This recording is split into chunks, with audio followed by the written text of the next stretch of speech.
దూరదర్శన్ సప్తగిరి ప్రేక్షకులకు నమస్కారం. బంధాలు అనుబంధాలు ఫోన్ ఇన్ లైవ్ కార్యక్రమానికి స్వాగతం. మరి ఇవాల్టి అంశం వయసు రీత్యా వచ్చే మానసిక సమస్యలు. ఈ రోజులో మనం చూస్తున్నామండి, పిల్లల నుండి వృద్ధుల వరకు అనేక మానసిక సమస్యలు, అనేక రకాల టెన్షన్స్, మానసిక వ్యాధులు చాలా ఎక్కువైపోతున్నాయి. అయితే మానసిక ఆరోగ్యం, శారీరక ఆరోగ్యం బాగుంటేనే సంపూర్ణ ఆరోగ్యం. మరి ఈ విషయాల గురించిన మీకున్న సందేహాలని డాక్టర్ గారితో మాట్లాడాలనుకునేవారు స్క్రీన్ పై వస్తున్న ఫోన్ నెంబర్స్కి కాల్ చేయండి. నమస్కారం డాక్టర్ గారు. డాక్టర్ గారు, యూజువల్గా మీరు ఎక్స్పీరియన్స్డ్ సైకియాట్రిస్ట్ అండ్ అలాగే అవుట్ ఆఫ్ ప్యాషన్తో మీరు చెప్పే సలహాలు, సూచనలు ఎంతో మందిని ఇన్ఫ్లుయెన్స్ చేస్తూ ఉంటాయి డాక్టర్ గారు. సో అయితే యూజువల్గా మీరు చూసే కేసెస్లో ఏ వయసు వారిలో ఎక్కువ మానసిక సమస్యలు గమనిస్తున్నారు సార్? సాధారణంగా మానసికమైన వ్యాధులు, సమస్యలు చిన్న పిల్లల నుండి వృద్ధాప్యం అంటే చనిపోయే వరకు వృద్ధాప్యంలో కూడా మనం రకరకాల సమస్యలు గమనిస్తూ ఉంటాము. పిల్లల్లో వచ్చే సమస్యలు కొన్ని రకాలైతే టీనేజ్, అడోలసెంట్, యుక్త వయసులో కొన్ని సమస్యలు, మిడిల్ ఏజ్లో కొన్ని సమస్యలు, వృద్ధాప్యంలో కొన్ని సమస్యలు రకరకాలుగా ఉంటాయి. సాధారణంగా 15 నుండి 50 సంవత్సరాల మధ్యలో ఎక్కువగా మానసిక సమస్యలు మనకు కనిపిస్తాయి. అలా అని మిగతా వయసుల వాళ్ళు ఏ సమస్య లేదు తప్పించుకుంటాం అంటే కుదరదు. వాళ్ళు ఏ వయసులో కూడా ఎంతో కొంత శాతం మానసిక సమస్యలు మనకు గమనిస్తూ ఉంటాం. అయితే డాక్టర్ గారు, ఎటువంటి మానసిక సమస్యల్ని చూస్తున్నారు సార్ యూజువల్గా?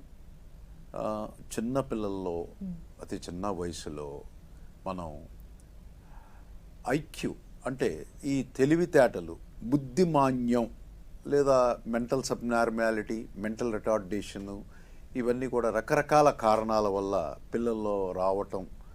అలాగే ఆటిజం, అలాగే ADHD, attention deficit hyper activity disorder అనే ఒక ప్రాబ్లం, అలాగే లెర్నింగ్ డిజబిలిటీసు, ఇలా రకరకాల సమస్యలు చిన్న వయసులోనే మనం గమనించటం, వాటిని కరెక్ట్ చేసి రెక్టిఫై చేయటం, వీలైనంత వరకు చికిత్సకు లొంగే సమస్యల్ని త్వరగా గుర్తించి వైద్యం చేస్తే వాళ్ళకి మంచి భవిష్యత్తుని ఇవ్వగలం.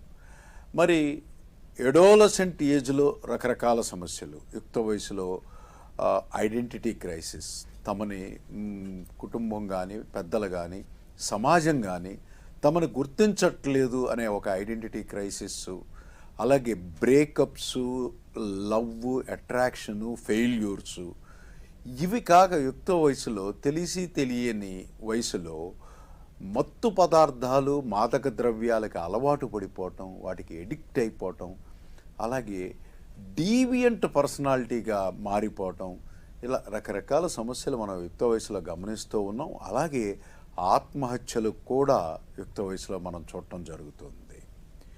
మిడిల్ ఏజ్లో ఇక అన్ని అంటే 15 నుండి 45, 50 ఏళ్ల లోపు చూసుకుంటే అన్ని రకాల సమస్యలు, స్కిజోఫ్రీనియా, డిప్రెషను, యాంగ్జైటీ, ఓసిడి, మరి హిస్టీరియా, ఇక ఒకటి కాదు, అలాగే డ్రగ్స్, ఆల్కహాల్, సెక్షువల్ ప్రాబ్లమ్స్, అనేక రకాల మానసిక సమస్యలు ఈ మిడిల్ ఏజ్లో అనేది చూడటం జరుగుతుంది. మళ్ళీ వృద్ధాప్యంలో ముఖ్యంగా 65-70 దాటాక progressive degeneration of neuronal cells, brain cells నిదానంగా డీజనరేట్ అయిపోవటం, డెమెన్షియా, అది అల్జీమర్స్ డిమెన్షియా అవ్వచ్చు, నాన్ అల్జీమర్స్ డిమెన్షియా అవ్వచ్చు. ఈ డిమెన్షియా అనే వ్యాధిని మనం వృద్ధాప్యంలో ఎక్కువగా చూస్తూ ఉంటాం. దాంతోపాటు లేట్ ఆన్సెట్గా వచ్చే సైకోసిస్, డిప్రెషను, సూసైడ్ రేటు, మరి వృద్ధాప్యం అనేటప్పటికీ ఒక రకంగా ఆ ఏజ్లో సత్తువు తగ్గిపోతుంది, యాక్టివ్నెస్ తగ్గిపోతుంది, హార్మోన్స్ అన్నీ డిక్లైన్ అవుతాయి, శరీరంలో పటుత్వం తగ్గిపోతుంది. పిల్లలు పెరిగి పెద్దవాళ్ళు ఎక్కడెక్కడో సెటిల్ అయిపోతారు. కొంతమంది చూస్తారు, కొంతమంది చూడరు, కొంతమంది ఫైనాన్షియల్ సపోర్ట్ ఇస్తారు, కొంతమంది అది కూడా పట్టించుకోరు. ఆ రకంగా ప్రేమ నిరాదరణకు, అలాగే ఎకనమిక్ ఇన్స్టెబిలిటీ, వయసు రీత్యా వచ్చే అనారోగ్యాలు, ఇవన్నీ కూడా వృద్ధాప్యంలో మనిషిని కృంగతీయటం. ఒక్కోసారి వృద్ధాప్యంలో కూడా మేము ఎక్కువ సూసైడ్ రేటు గమనించడం అనేది జరుగుతూ ఉంది. సో వృద్ధాప్యంలో వచ్చే సమస్యలు వృద్ధాప్యంలో ఉన్నాయి. ఇట్లా ఏ ఏజ్ గ్రూప్ కూడా మానసికమైన సమస్యలకో, మానసికమైన జబ్బులకో అతీతం కాదు. Okay, right.